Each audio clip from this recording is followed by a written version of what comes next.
আজি মই আপোনালোকৰ মাজলৈ এটা ভিডিঅ' লৈ আহিছো যেটো হ'ব সেইসকলৰ বাবে যিসকলে এতিয়াও ড্ৰাইভিং লাইসেন্স বনোৱা নাই। আপোনালোক সকলোৱে জানে যে অসমত ড্ৰাইভিং লাইসেন্স বনাবলৈ হলে আগতে এখন লাৰ্নাৰ লাইসেন্স বনাবলগীয়া হয় আৰু সেই লাৰ্নাৰ লাইসেন্স বনাবলৈ হলে স্লট বুকিং কৰিব লাগে, স্লট এভেইলেবল নাথাকে, স্লট ডেট লবলৈ হলে দালাল XYZ সেইবিলাক আৰু বাদ দিলো। এতিয়াৰ পৰা আমাৰ অসমবাসীৰ বাবে এটা অতিকৈ সুখবৰ হল যে এতিয়া যদিহে আপুনি এখন ড্ৰাইভিং লাইসেন্স বনাবলৈ ভাবিছে তেন্তে স্লট বুকিংৰ বাবে না ধৰিব লাগিব দালাল, না আপোনাৰ 6 পৰা 7,000 টকা খৰচ হব। সম্পূৰ্ণ ডিজিটেল পদ্ধতিত মাত্ৰ 250 টকা অনলাইন পেমেন্ট কৰি নিজৰ ঘৰত বহি অনলাইন যোগে টেষ্ট কমপ্লিট কৰি লাৰ্নাৰ লাইসেন্সখন বনাব পাৰিব। বন্ধুসকল, কতো নোযোৱাকৈ আমি ড্ৰাইভিং লাইসেন্সৰ বাবে এখন লাৰ্নাৰ লাইসেন্স ঘৰত বহি নিজে নিজে অনলাইন পৰীক্ষা দি লাভ কৰিব পাৰিম। ইয়াতকৈ আৰু ভাল খবৰ আমাৰ বাবে কি হ'ব পাৰে। আজি মই এই ভিডিঅ'টোৰ জৰিয়তে সম্পূৰ্ণ প্ৰচেছ দেখুৱাম যে কেনেকৈ অনলাইন যোগে ড্ৰাইভিং লাৰ্নাৰ লাইসেন্স লাভ কৰিব পাৰি, কেনেকৈ অনলাইন এক্সাম দিব পাৰি আৰু কেনেকৈ এখন ড্ৰাইভিং লাইসেন্স লাভ কৰিব পাৰি। আপোনালোকে আজিৰ এই ভিডিঅ'টো অলপো স্কিপ নকৰাকৈ প্ৰথমৰ পৰা শেষলৈ চাই থাকিব।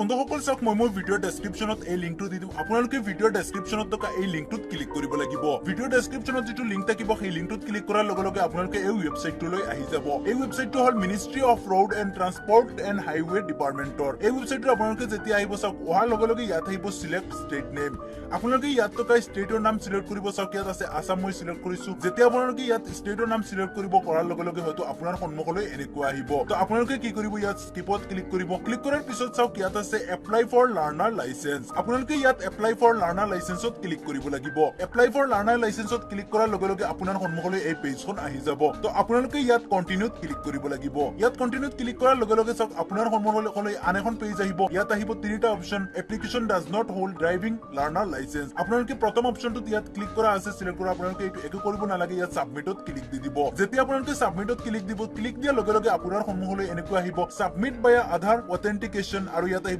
সাবমিট উইথাউট আধাৰ অথেন্টিকেশন। ইয়াত আপোনালোকে সাবমিট বাই আধাৰত ক্লিক কৰিব আৰু ইয়াৰ পিছত ইয়াত সাবমিটত ক্লিক কৰি দিব। ক্লিক কৰাৰ লগে লগে ইয়াত আহিব if Euro mobile number has been change please get a new mobile number link update with Euro Aadhaar record. চাওক ইয়াত এটা OTPৰ প্ৰয়োজন হ'ব আৰু সেই OTPটো হ'ব আপোনাৰ মোবাইল নাম্বাৰ যিটো আধাৰ কাৰ্ডৰ লগত লিংক আছে সেই মোবাইল নাম্বাৰটো লাগিব। যদিহে আধাৰ কাৰ্ডৰ লগত মোবাইল নাম্বাৰ যিটো লিংক আছে সেই মোবাইল নাম্বাৰটো আপোনাৰ হাতত এভেইলেবল নাই, তেন্তে আপোনালোকে আধাৰ কাৰ্ডখন গৈ আপডেট কৰিব লাগিব। আধাৰ কাৰ্ডৰ লগত মোবাইল নাম্বাৰ আগতে লিংক কৰিব লাগিব, তাৰ পিছত আপোনালোকে ইয়াৰ বাবে আবেদন কৰিব পাৰিব। তো যিসকলৰ আধাৰ কাৰ্ডৰ লগত মোবাইল নাম্বাৰ লিংক আছে আপোনালোকে ইয়াত অকেত ক্লিক কৰিব আৰু ক্লিক কৰাৰ লগে লগে আপোনাৰ সন্মুখলৈ এনেকুৱা এখন পেজ আহি যাব। চাওক ইয়াত আছে ষ্টেট সিলেক্ট কৰা আছে আৰু ইয়াত আছে আধাৰ নাম্বাৰ। আপুনি আপোনাৰ আধাৰ নাম্বাৰ ইয়াত এন্টাৰ কৰিব লাগিব আৰু ইয়াৰ পিছত ইয়াত আছে জেনাৰেট OTP। আপোনালোকে ইয়াত ক্লিক কৰিব। যেতিয়া আপোনালোকে জেনাৰেট OTPত ক্লিক কৰিব, ক্লিক কৰাৰ লগে লগে আপোনাৰ যিটো ৰেজিষ্টাৰ্ড মোবাইল নাম্বাৰ আছে সেই মোবাইল নাম্বাৰত এটা OTP যাব। আপোনালোকে সেই OTPটো ইয়াত এন্টাৰ কৰিব লাগিব আৰু ইয়াৰ পিছত ইয়াত তিনিটা অপচন আছে টিক মাৰ্ক দিবলৈ। আপোনালোকে ইয়াত টিক মাৰ্ক দিব তিনিটা অপচনত আৰু লগে লগে ইয়াত আপোনালোকে অথেন্টিকেটত ক্লিক দিব লাগিব। চাওক যেতিয়া আপোনালোকে অথেন্টিকেটত ক্লিক দিব, ক্লিক দিয়াৰ লগে লগে আপোনাৰ সন্মুখলৈ সম্পূৰ্ণ আপোনাৰ ডিটেইলছ খিনি ওলাই আহি যাব। তো আপোনালোকৰ যিখিনি ডিটেইলছ আছিলে সেইখিনি সম্পূৰ্ণ আপোনালোকৰ আধাৰ কাৰ্ডৰ ওপৰত বেছ কৰি আহিব। ইয়াত প্ৰচিডত ক্লিক দিব লাগিব। চাওক প্ৰচিডত ক্লিক দিয়াৰ লগে লগে আপোনাৰ সন্মুখলৈ আন এখন পেজ আহিব যিখনত প্ৰথমে ইয়াত ষ্টেট সিলেক্ট কৰা থাকিব আৰু ইয়াত আহিব RTO অফিচ। আপোনালোকে আপোনালোকৰ যিখন RTO অফিচ আছে সেই অফিচখন সিলেক্ট কৰি ল'ব আৰু ইয়াৰ পিছত ইয়াত আছে ৰিলেশনশ্বিপ। ইয়াত আছে চাওক ফাদাৰ। আপোনালোকে ইয়াত ফাদাৰ যিটো আপোনাৰ আধাৰ কাৰ্ডত যিটো দিয়া আছে সেইটোৱে থাকিব। আপোনালোকে অলপ তলফালে স্ক্ৰল ডাউন কৰিব। চাওক স্ক্ৰল ডাউন কৰাৰ পিছত ইয়াত আছে প্লেচ অফ বাৰ্থ। আপুনি আপোনাৰ যিখন ভিলেজ আছে সেই ভিলেজখনৰ নাম ইয়াত এন্টাৰ কৰি দিব আৰু ইয়াৰ পিছত ইয়াত আপোনাৰ কোৱালিফিকেশন কিমান আছে আপোনালোকে আপোনালোকৰ কোৱালিফিকেশন ইয়াত লিখিব লাগিব আৰু ইয়াৰ পিছত ইয়াত আপুনি এটা মোবাইল নাম্বাৰ এন্টাৰ কৰিব লাগিব যিটো আপোনাৰ আধাৰ কাৰ্ডৰ লগত লিংক থকা মোবাইল নাম্বাৰ সেইটো আপোনালোকে ইয়াত এন্টাৰ কৰিব লাগিব আৰু ইয়াৰ পিছত অলপ তলফালে স্ক্ৰল ডাউন কৰিব। চাওক যেতিয়া আপোনালোকৰ তলফালে স্ক্ৰল ডাউন কৰিব কৰাৰ পিছত ইয়াত আহিব ডিস্ট্ৰিক্ট। আপোনালোকে খুবেই সিনচিয়াৰলি ইয়াত আপোনাৰ ডিস্ট্ৰিক্টখনৰ নাম ইয়াত সিলেক্ট কৰিব লাগিব। কিয়নো চাওক মোৰ যিখন আধাৰ কাৰ্ড আছিলে সেই আধাৰ কাৰ্ডখনত যেতিয়া মই বনাইছিলো তেতিয়া মোৰ ডিস্ট্ৰিক্টখনৰ নাম আছিলে নগাঁও, কিন্তু ইয়াৰ পিছত নগাঁও ডিভাইড হৈ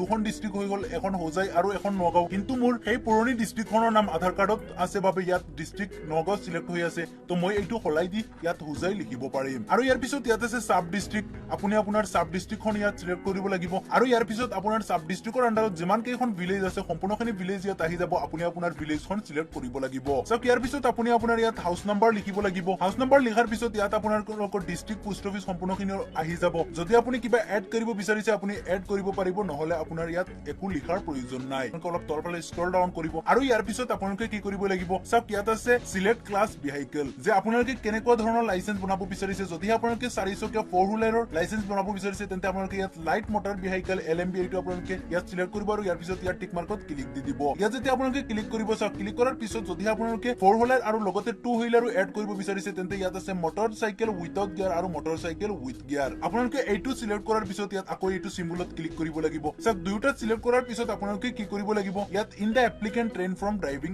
স্কুল ইয়াত আপোনালোকে ক্লিক দিব লাগিব যদি আপুনি কোনো ড্ৰাইভিং স্কুলত আপোনালোকে ট্ৰেইনিং লৈছিল আৰু নহলে আপোনালোকে ইয়াত একো দিয়াৰ প্ৰয়োজন নাই আৰু অলপ তলফালে চাওক ইয়াত আছে fill up form 1 details before submit আপোনালোকে সাবমিট কৰাৰ আগতে ইয়াত আছে ফৰ্ম 1 চাওক ইয়াত ইয়েলো ইয়াত আপোনালোকে ইয়েলো সিম্বলত যেটো ফৰ্ম 1 আছে আপোনালোকে ইয়াৰ ওপৰত ক্লিক কৰিব লাগিব চাওক ইয়াত ক্লিক দিয়াৰ লগে লগে আপোনাৰ সন্মুখলৈ এনেকুৱা পেজখন আহি যাব তো আপোনালোকে ইয়াত চাওক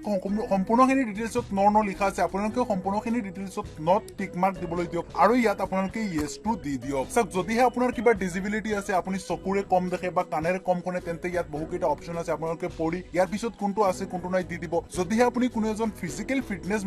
মানুহ আছে কোনো অসুবিধা নাই আপোনাৰ তেন্তে আপোনালোকে সকলোখিনি ন দি দিয়ক আৰু এইটো ইয়েস দি দিয়ক এইটো ইয়েস দিয়াৰ পিছত ইয়াত আছে আই হেয়াৰ বাই ডিক্লেয়াৰ দ্যাট ইয়াত আপোনালোকে টিক মাৰ্ক দিয়ক আৰু ইয়াৰ পিছত ইয়াত সাবমিটত ক্লিক দি দিয়ক সাবমিটত ক্লিক দিয়াৰ লগে লগে ইয়াত আহিব are you sure to submit self declaration আপোনালোকে ইয়াত ক্লিক দিয়ক আৰু ইয়াৰ পিছত চাওক ইয়াত আহিব details in self declaration as to medical fitness are submitted আপোনালোকে ইয়াত ক্লোজত ক্লিক দি দিয়ক আৰু ইয়াৰ পিছত আপোনালোকে ইয়াত সাবমিটত ক্লিক দিয়ক চাওক সাবমিটত ক্লিক দিয়াৰ লগে লগে ইয়াত আকৌ আহিব you have not selected donate organ donor do you want to donate click okay to donate and cancel not to donate আপোনালোকে ইয়াত কেনসেলত ক্লিক দি দিয়ক চাওক কেনসেলত ক্লিক দিয়াৰ লগে লগে ইয়াত আহিব your application is being accepted however if it is found that they at later stage you are having a licence your applicant may be rejected by the concern authority যে আপোনাৰ সম্পূৰ্ণখিনি ডিটেইলছ আপুনি শুদ্ধকে দিছে নে নাই যদি সম্পূৰ্ণ ডিটেইলছ আপুনি শুদ্ধকে দিছে তেন্তে আপোনালোকে ইয়াত ওকেত ক্লিক কৰক আকৌ ইয়াত আহিছে are you want to submit the data আপোনালোকে ওকেত ক্লিক দি দিয়ক সব যেতিয়া আপোনালোকে ওকেত ক্লিক দিব ক্লিক দিয়াৰ লগে লগে আপোনাৰ সন্মুখলৈ এনেকুৱা আহিব congratulations your application has been submitted successfully you are not required to seek appointment or visit the office for the service চাওক ইয়াত আটাইতকৈ এটা ভাল খবৰ এইটোৱে হ'ল যে আগতে আমি ইয়াত ক্লিক দিয়াৰ লগে লগে দেখুৱাইছিল যে আপুনি এই এপ্লিকেশ্যন ফৰ্মখন লৈ আৰটিঅ অফিচত যাওক বহুতখিনি দীঘলীয়া এটা প্ৰচেছ আছিলে কিন্তু আজিকালি আৰু অফিচত যোৱাৰ প্ৰয়োজন নাই আমাৰ মুখ্যমন্ত্ৰী হিমন্ত বিশ্ব শৰ্মা ডাঙৰীয়াই এইটো নতুনকৈ লঞ্চ কৰিছে যে যাতে আমাৰ অসমৰ মানুহখিনিও লাৰ্ণাৰ লাইসেন্সৰ বাবে কোনো অসুবিধাৰ সন্মুখীন হ'বলগীয়া নহয় তাৰ বাবে এই সুবিধাটো সকলোৰে বাবে লৈ আহিছে তো আপোনালোকে ইয়াত ওকেত ক্লিক দিয়ক ক্লিক দিয়াৰ পিছত চাওক ইয়াত আহিছে এপ্লিকেশ্যন ফৰ্ম প্ৰিফিল আৰু প্ৰিন্ট একনলেজমেন্ট তো আপোনালোকে কি কৰিব লাগিব চাওক ইয়াত প্ৰথমে এপ্লিকেন্ট ফৰ্ম এইখনত আপোনালোকে ক্লিক কৰক ক্লিক কৰাৰ পিছত আপোনাৰ সন্মুখলৈ এনেকুৱা ড্ৰাইভিং লাইসেন্সৰ যিখন আপোনালোকৰ এপ্লিকেশ্যন ফৰ্ম আছে আপোনালোকৰ সন্মুখলৈ এখন আহি যাব আপুনি ইয়াত পিডিএফ হিচাপত আপোনাৰ মোবাইলত বা কম্পিউটাৰত সেভ কৰি ৰাখি দিয়ক আৰু ইয়াৰ পিছত ইয়াত আছে প্ৰিন্ট একনলেজমেন্ট আপোনালোকে ইয়াত ক্লিক কৰক ইয়াত ক্লিক কৰাৰ পিছত আকৌ আপোনাৰ সন্মুখলৈ এখন একনলেজমেন্ট আহিব আপোনালোকে এইখনো সেভ কৰি ৰাখি দিয়ক চাওক এইখিনি সেভ কৰাৰ পিছত ইয়াত আহিল কি নেক্সট আপোনালোকে ইয়াত নেক্সটত ক্লিক দি দিয়ক চাওক নেক্সটত ক্লিক দিয়াৰ লগে লগে আপোনাৰ সন্মুখলৈ এইখিনি আহি যাব তো চাওক যেতিয়া আপোনালোকে এই পেজখনলৈ আহিব অহাৰ পিছত আপোনালোকে এনেকৈ ইন্টাৰফেস দেখা পাব অলপ তলফালে স্ক্ৰল ডাউন কৰিব কৰাৰ পিছত চাওক আপোনালোকে ইয়াত প্ৰথমে ওপৰত দেখা পাব this is a faceless KYC application not need to visit RTO or MLO office অৰ্থাৎ আপোনালোকে যিখন আপোনালোকৰ ডিস্ট্ৰিক্ট ট্ৰান্সপোৰ্ট অফিচ আছে তাত আপোনালোকে যাব নালাগে আপোনালোকে কোনো যোৱাৰ প্ৰয়োজন নাই আপোনালোকে কি কৰিব লাগিব জাস্ট অনলাইন যোগে সম্পূৰ্ণখিনি প্ৰসেছ আপোনালোকে হাতত ল'ব লাগিব তো প্ৰথমে আপোনালোকে কি কৰিব লাগিব চাওক ফিল এপ্লিকেন্ট ডিটেইলছ ইয়াত কমপ্লিট হৈ গ'ল এতিয়া upload photo and signature to be done by the applicant এইটো আপোনালোকে এপ্লিকেন্টে ডান কৰিব লাগিব ইয়াৰ বাবে ইয়াত প্ৰসিডত ক্লিক কৰিব লাগিব প্ৰসিডত ক্লিক দিয়াৰ লগে লগে আপোনাৰ সন্মুখলৈ এনেকুৱা আহি যাব তো আপোনালোকে কি কৰিব লাগিব অলপ তলফালে স্ক্ৰল ডাউন কৰিব লাগিব তো আপোনালোকে কি কৰিব লাগিব চাওক ইয়াত আছে in case of KYC only signature need to be uploaded আপোনালোকৰ ফটো যেহেতু আধাৰ কাৰ্ডৰখন অটোমেটিকলি আহি গৈছে তাৰ বাবে আপোনালোকে ইয়াত ফটো আপলোড কৰাৰ কোনো প্ৰয়োজন নাই আপোনালোকে আপোনালোকৰ সিগনেচাৰটো ইয়াত জাস্ট আপলোড কৰি দিলে হৈ গ'ল চাওক সিগনেচাৰটো আপলোড দিয়াৰ পিছত ইয়াত আপলোড এণ্ড ভিউত আপোনালোকে ক্লিক কৰিব লাগিব আপলোড এণ্ড ভিউত যেতিয়া আপোনালোকে ক্লিক কৰিব চাওক ইয়াত আপোনাৰ ফটো আছে আৰু ফটোৰ তলত আপোনাৰ সিগনেচাৰটো অটোমেটিকলি আহি গৈছে তো এনেকুৱা আপোনালোকে ব্ৰাউজাৰত ক্লিক কৰি আপোনাৰ সিগনেচাৰটো আপোনালোকে আপলোড কৰি লওক আৰু ইয়াৰ পিছত অলপ তলফালে স্ক্ৰল ডাউন কৰক কৰাৰ পিছত আপোনালোকে চাওক ইয়াত আছে save photo and signature image file আপোনালোকে ইয়াত ক্লিক কৰি দিয়ক যেতিয়া আপোনালোকে ইয়াত ক্লিক কৰিব ক্লিক কৰাৰ পিছত আপোনালোকে অলপ তলফালে আকৌ স্ক্ৰল ডাউন কৰিব ইয়াত দেখা পাব আপডেটেড সাকসেসফুলি আপোনালোকে ইয়াত নেক্সটত ক্লিক কৰিব চাওক যেতিয়া নেক্সটত ক্লিক কৰিছে ইয়াত আহিছে দুটা অপচন আপোনালোকৰ কমপ্লিট হৈ গ'ল এতিয়া আছে আপলোড ডকুমেন্ট আপোনালোকে ইয়াত ডকুমেন্ট কি আপলোড কৰিব লাগিব চাওক আপোনালোকে ইয়াত প্ৰসিডত ক্লিক দি দিয়ক চাওক ইয়াত আপলোড ডকুমেন্টত ক্লিক কৰাৰ লগে লগে ইয়াত আহিল সাবমিট আপোনালোকে ইয়াত সাবমিটত আকৌ ক্লিক দি দিয়ক সক সাবমিটত ক্লিক দিয়াৰ লগে লগে ইয়াত আহিছে আপোনালোকে আকৌ ইয়াত ওকেত ক্লিক দিব লাগিব কেনসেল আৰু ওকে আপোনালোকে ইয়াত ওকেত ক্লিক দিয়ক সক যেতিয়া আপোনালোকে ওকেত ক্লিক দিছে আৰু এখন পেজলৈ আহি গৈছে এতিয়া আপোনালোকে কি কৰিব লাগিব সক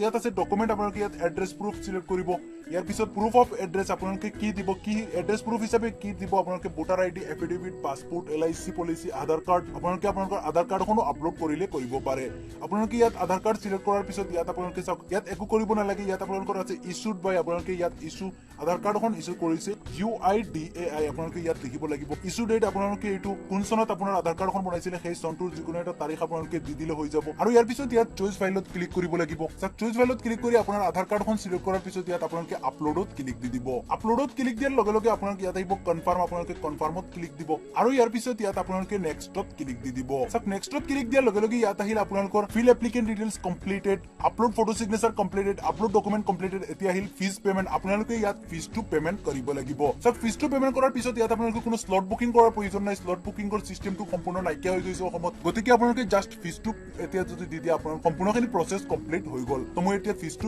পেমেন্ট কৰি দিও ইয়াত প্ৰসিডত যেতিয়া ক্লিক কৰিব চাওক ক্লিক কৰাৰ পিছত অলপ লোড ল'ব লোৱাৰ পিছত আপোনালোকে ইয়াত কিমান টকা পেমেন্ট কৰিব লাগিব ইয়াত আহিছে 350 চাওক 350 টকা আপোনালোকে পেমেন্ট কৰিব লাগিব ইয়াত আহিছে মটৰচাইকেল উইথ গিয়াৰ আপুনি যেটো সিলেক্ট কৰিছে ইয়াৰ বাবে 150 रुपीस লাইট মটৰ ভেহিকল ইয়াৰ বাবে আপোনালোকৰ 150 रुपीस আৰু ইয়াৰ আছে 50 আছে LL টেষ্ট অৰ্থাৎ লাৰ্নাৰ লাইসেন্স টেষ্টৰ বাবে আপোনালোকৰ 50 টকা টোটাল মিলাই 350 টকা আপোনালোকে পেমেন্ট কৰিব লাগিব ইয়াৰ বাবে আপোনালোকে পেমেন্ট গেটৱে সিলেক্ট কৰিব লাগিব চাওক ইয়াত আছে SBI ইপে এটো সিলেক্ট কৰিব লাগিব আৰু ইয়াৰ পিছত ইয়াত আছে কেপচা কোড আপোনালোকে কেপচা কোডটো ইয়াত এন্টাৰ কৰিব লাগিব ইয়াৰ পিছত ইয়াত আছে পে নাও আপোনালোকে পে নাওত ক্লিক কৰিব লাগিব চাওক ইয়াত পেমেন্ট আপোনালোকে আপোনালোকৰ ATM কাৰ্ডৰ জৰিয়তে কৰিব পাৰিব ইন্টাৰনেট বেংকিংৰ জৰিয়তে কৰিব পাৰিব আৰু ভীম UPI অৰ্থাৎ আপোনালোকৰ গুগল পে ফোন পে যেটো আছে সেইটোৰ জৰিয়তে আপোনালোকে ইয়াত পেমেন্ট কৰিব পাৰিব সক পেমেন্ট কমপ্লিট হোৱাৰ পিছত আপোনালোকে ইয়াত আপোনালোকৰ ভেৰিফাই পে ষ্টেটাছত ক্লিক কৰি আপোনালোকে পেমেন্ট ষ্টেটাছটো এবাৰ চাই ল'ব আৰু ইয়াৰ পিছত ইয়াত আছে প্ৰিন্ট ৰিসিপ্ট আপোনালোকে প্ৰিন্ট ৰিসিপ্টত ক্লিক দি দিব সক প্ৰিন্ট ৰিসিপ্টত যেতিয়া ক্লিক দিব ক্লিক দিয়াৰ লগে লগে ইয়াত আহিব এপ্লিকেশন নাম্বাৰ আৰু ডেট অফ বাৰ্থ আপোনালোকে এইখিনি এন্টাৰ কৰিব ইয়াত কেপচা লিখিব আৰু ইয়াত গেট ডিটেইলছত ক্লিক কৰিব গেট ডিটেইলছত ক্লিক কৰাৰ লগে লগে ইয়াত আপোনাৰ সন্মুখলৈ এনেকুৱা আহিব আপোনালোকে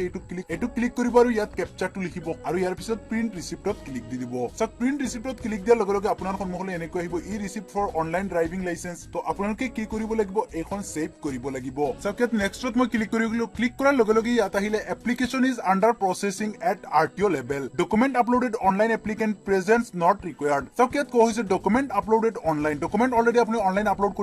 কৰিছে applicant present not be required অৰ্থাৎ এপ্লিকেন্টজন এতিয়া আৰু প্ৰেজেন্ট হোৱাৰ কোনো প্ৰয়োজন নাই RTO অফিচত যোৱাৰ কোনো প্ৰয়োজন নাই এটো ভেৰিফিকেশন কৰিব DTO অফিচৰ পৰা ভেৰিফিকেশন কৰা হ'ব আৰু এইটো এপ্ৰুভ কৰি দিয়া হ'ব তো আপোনালোকে এতিয়া কি কৰিব লাগিব সক ইয়াত আছে ক্লিক হিয়াৰ লাৰ্নাৰ লাইসেন্স টেষ্ট আপোনালোকে ইয়াত ক্লিক কৰিব লাগিব মই মোৰ ভিডিও ডেসক্ৰিপচনত এই লিংকটো এক্সট্ৰা কৰি আপোনালোকক দি দিম আপোনালোকে ভিডিও ডেসক্ৰিপচনত থকা এই লিংকটোত এবাৰ ক্লিক কৰিব তো বন্ধুসকল মই মোৰ ভিডিও ডেসক্ৰিপচনত এই লিংকটো এক্সট্ৰা কৰি দি দিম আপোনালোকে ভিডিও ডেসক্ৰিপচন থকা এই লিংকটোত এবাৰ ক্লিক কৰিব ক্লিক কৰি যেতিয়া এখিনিলৈ আহিব চাওক অহাৰ লগে লগে আপোনালোকে এনেকৈ দেখা পাব screen test aid for learner licence ইয়াৰ জৰিয়তে আপোনালোকে অনলাইন যোগে লাৰ্নাৰ লাইসেন্সৰ টেষ্টটো দিব পাৰিব কিন্তু এই টেষ্টটো আপোনালোকে দিবলৈ হলে যদিহে আপুনি ধৰি লওক আজি পেমেন্ট কৰিছে সম্পূৰ্ণখিনি প্ৰসেস কৰি লৈছে তেতিয়া আপোনালোকে এতিয়া ৰিসেন্টলি এক্সামটো দিব নোৱাৰে এই অনলাইন টেষ্টটো দিব নোৱাৰে এই অনলাইন টেষ্টটো দিবলৈ আপোনালোকে কি কৰিব লাগিব আপুনি মিনিমাম 24 আৱাৰ্স ওয়েট কৰিব লাগিব 24 আৱাৰ্স যেতিয়া আপোনালোকে ওয়েট কৰাৰ পিছত আপোনাৰ মোবাইললৈ এটা SMS আহি যাব তো আপোনালোকে সেই SMS-টোত এটা পাসওয়াৰ্ড লাভ কৰিব আৰু সেই পাসওয়াৰ্ডটোৰ জৰিয়তে আপোনালোকে অনলাইন যোগে সেই টেষ্টটো কমপ্লিট কৰিব পাৰিব তো আপোনালোকে এই টেষ্টটো কমপ্লিট কৰিবলৈ কি কৰিব লাগিব মই আৰু এটা ভিডিও নেক্সটত আপলোড কৰি দি দিম যে এই মেছেজটো যেতিয়া আপুনি মোবাইললৈ পাব বা যদিও মোবাইলত মেছেজটো কোনো কাৰিকৰী বিজুতিৰ কাৰণে যদিহে আপোনাৰ মোবাইলত মেছেজটো নাহে তথাপিও আপুনি কেনেকৈ এই পাসওয়াৰ্ডটো লাভ কৰি 24 আৱাৰ পিছত কেনেকৈ টেষ্ট কমপ্লিট কৰিব পাৰে সম্পূৰ্ণখিনি প্ৰসেস দেখুৱাই মই আৰু এটা ভিডিও লৈ আহিম